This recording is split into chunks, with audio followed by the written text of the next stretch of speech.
right. Well, so I guess first of all, to update everybody, how does it feel to be back in the United States? It's a great feeling. It's really nice. Yeah. A lot of the anxiety level is gone. We're in a private low room with like a bedroom and a living type room, so we can get a little space. We have windows, we have doors, we have sunlight. It's raining and cold in Texas today, but it's like I can look outside and see things. It's nice. And what did they? You're at an Air Force base in Texas. Is that correct, or where are you? Right. We're in I guess, a BOQ base on corners. There's three buildings, and they have us in like alternating apartments, so we have nobody really around us. There's three floors. They put a temporary fence around us with lights on the corners, and they have guards in every location, and they tell me it's on their arms, so I'm not sure. Oh, okay. Oh, wow. So And nobody's getting out. so, but it's a much bigger space, and you have sunlight, and you're able to, do you have like a balcony that you can go out on, or?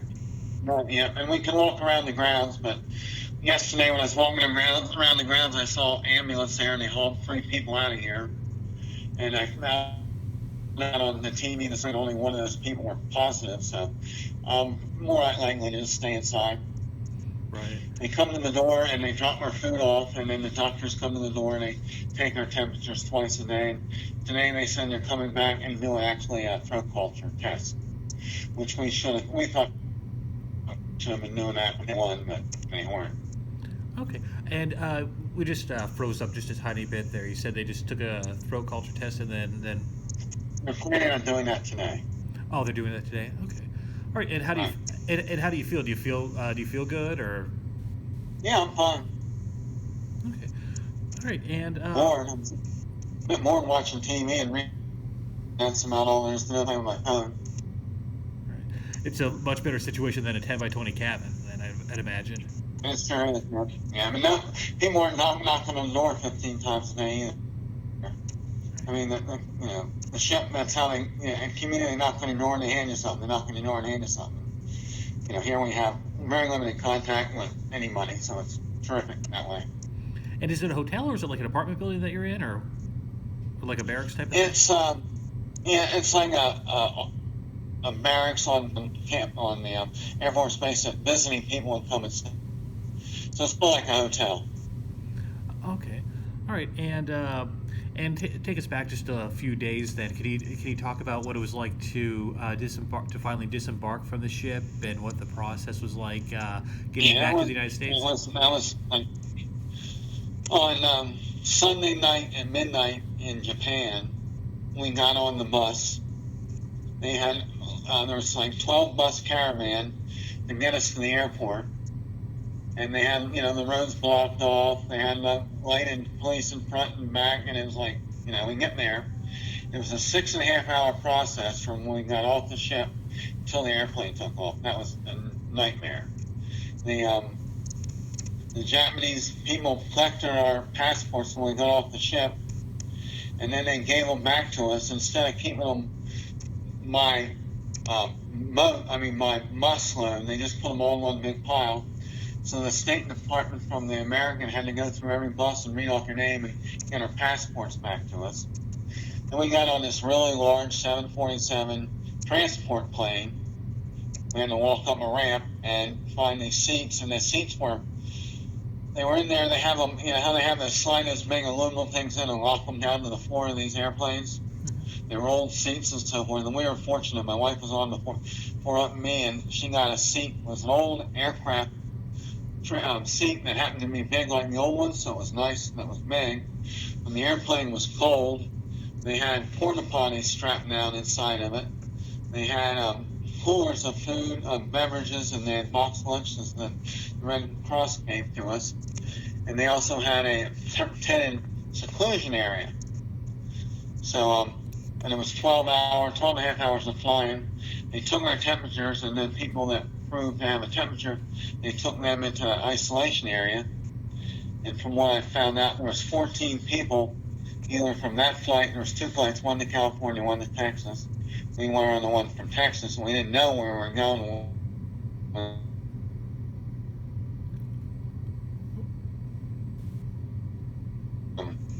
Oh, lost you. Okay, They yeah. went to Omaha sick. Okay, And I'm sorry, you froze up just a little bit there. You said you froze up at the point where you said you were getting on two different planes and you weren't sure which one you were on, or which one, right.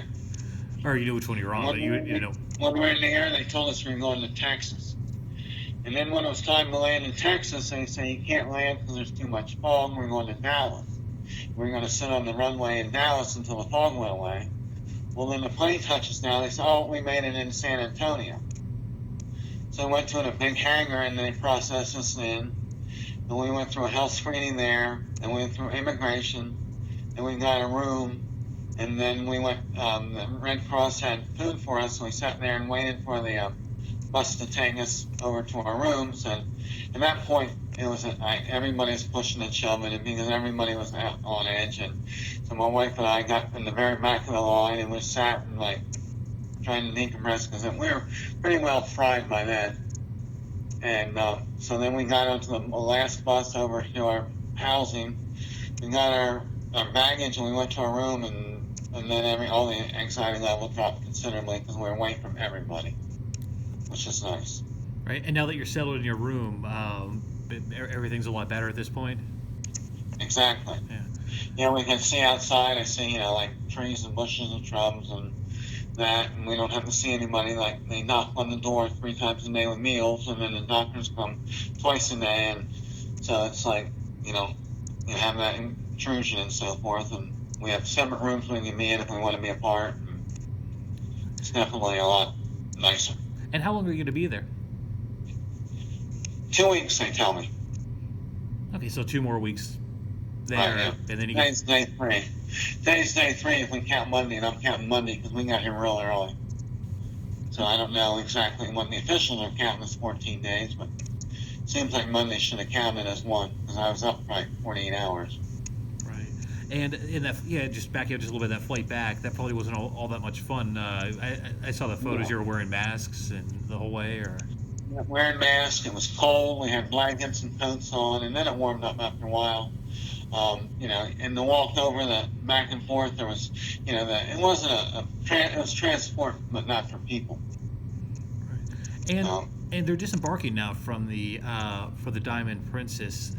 Seeing where you are now and seeing the news over the last few days, do you think you made the right decision to get off and come here?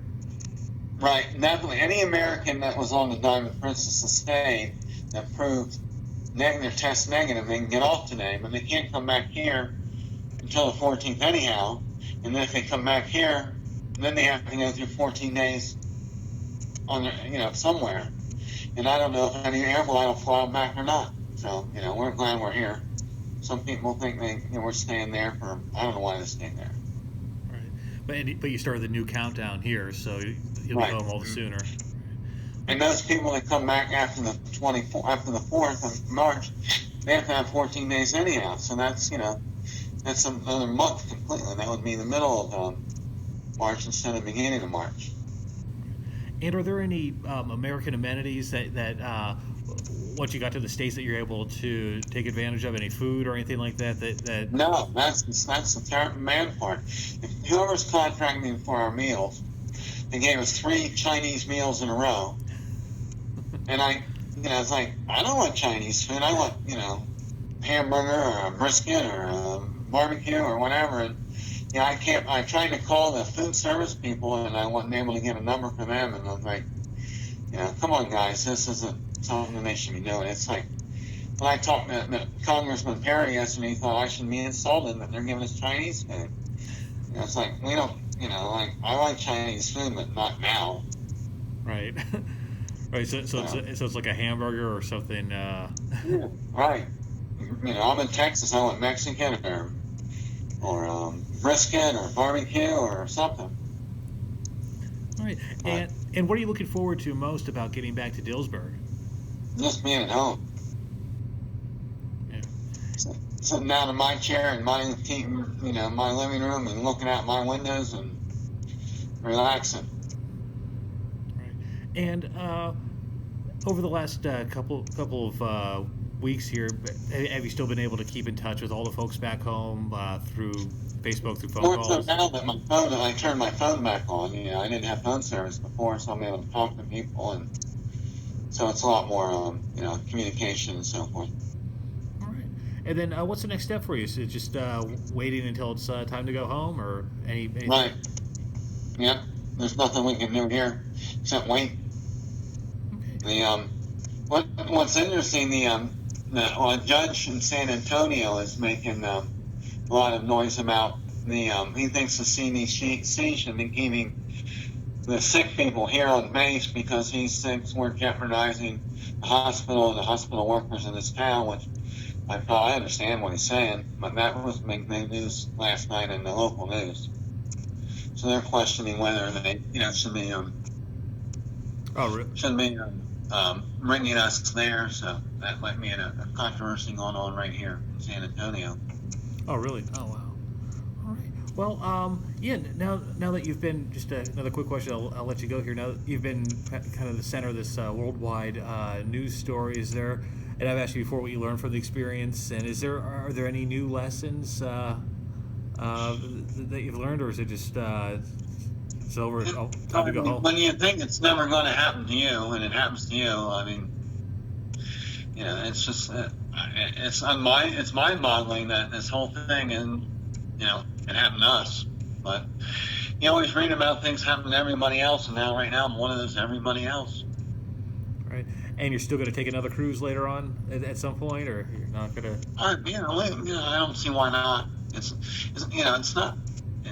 It happened to me on a cruise in a location where this happened, and I'm not going back to Asia anytime soon because I've already seen it, and and there's other places in the world to see.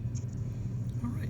Well, at this point, is there anything you'd like to add, or anything that you'd like the folks in Central Pennsylvania to know? No, I'm just waiting to come home. Okay. All right. Well, thank you very much.